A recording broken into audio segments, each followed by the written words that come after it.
सभी आरोपी को बरी कर दिया है और ये तो बहुत ही दुर्भाग्यपूर्ण घटना है।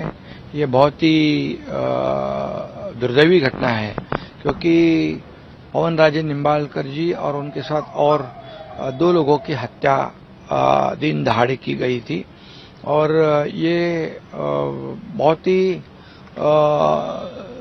जो संगीन मामला था, बहुत ही गंभीर मामला था और इस पर परिवार को भी और अन्य लोगों को भी एक विश्वास था कि जो आरोपी है इस हत्याकांड में उनको सजा हो जाएगी, लेकिन दुर्भाग्यवश सीबीआई कोर्ट ने उसको निर्दोष साबित किया है और ये फिर एक बार मैं कहूंगा ये बहुत ही दुर्भाग्यपूर्ण बात है।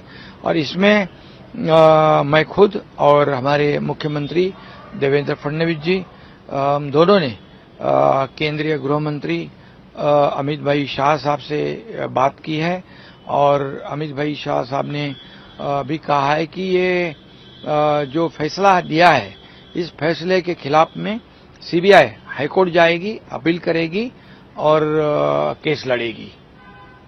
केंद्रीय गृह मंत्री जी ने सीबीआई को दिए हुए हैं।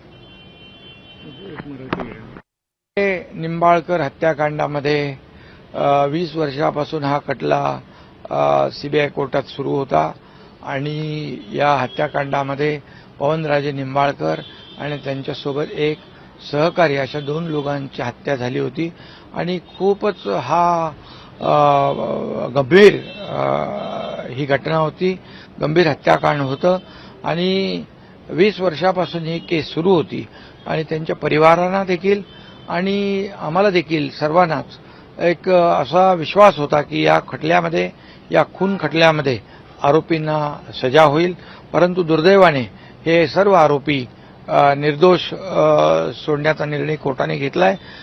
मी स्वतः आणि मुख्यमंत्री देवेंद्रजी फडणवीसजी यांनी केंद्रीय गृहमंत्री अमित भाई शाह यांच्या कानावर ही घटना घातलेली आहे आणि त्यांनी तात्काळ सीबीआयला ही केस पुन्हा सीबीआय हायकोर्टामध्ये अपीलात जाईल अशा प्रकारचा विश्वास दिलेला आहे आणि त्यांनी तशा प्रकारचे सीबीआयला निर्देश देखील दिलेले आहेत।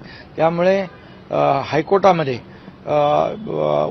ही केस चालेल आणि खऱ्या अर्थाने या लोकांना न्याय मिळेल।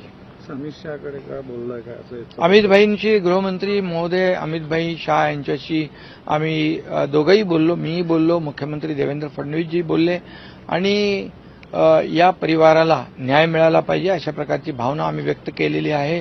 कारण हा फार गंभीर हत्याकांड, हा गाजलेला हत्याकांड आणि ही केस सीबीआय कोर्टात सुरू होती, परंतु दुर्दैवाने निकाल जो आहे निकालामध्ये या आरोपींना सजा लागेल अशा प्रकारची खात्री सगळ्यांना होती, पण दुर्दैवाने निकालामध्ये कोर्टाने त्यांना निर्दोष सोडलेलं आहे आणि त्याच्या विरोधामध्ये सीबीआय हायकोर्टामध्ये अपील करते आहे। या हत्याकांडाच्या प्रकरणी सध्या एकनाथ शिंदे यांनी देखील प्रतिक्रिया दिली आहे। मुख्यमंत्री आणि मी अमित शहा यांच्यासोबत चर्चा केली आहे आणि पुन्हा एकदा वरिष्ठ न्यायालयामध्ये या प्रकरणाविषयी दाद मागितली जाईल अशी माहिती देखील उपमुख्यमंत्री एकनाथ शिंदेंनी दिली आहे।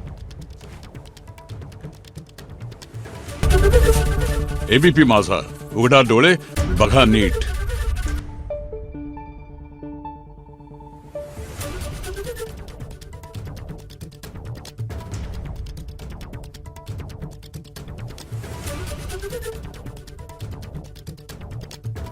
Thank you.